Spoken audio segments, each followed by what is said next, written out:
La vaccination, la polémique AstraZeneca, mais aussi le potentiel reconfinement de l'Île-de-France. Tant de sujets qui seront abordés au cours du nouveau Conseil de défense sanitaire prévu à l'Élysée ce matin autour d'Emmanuel Macron. Le chef de l'État qui n'oublie pas pour autant de préparer sa campagne présidentielle en pleine crise sanitaire. Et il a déjà un agenda en tête et même des perspectives de sortie de cette crise, Louis de Ragnel.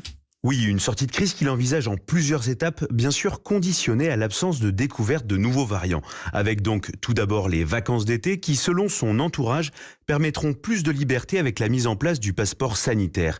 Ensuite, deuxième étape, le président espère un début de reprise plus classique de la vie à l'automne. Pour Emmanuel Macron, à cette période, la question des stocks de vaccins ne sera plus un sujet et la population sera très largement vaccinée. Un moment donc où le chef de l'État considère que la politique reprendra ses droits et où il compte bien montrer qu'il a continué de diriger le pays sur d'autres sujets importants à ses yeux comme l'économie, le régalien, l'écologie ou encore l'école. En clair, montrer qu'il a un bilan dans la perspective de la prochaine présidentielle.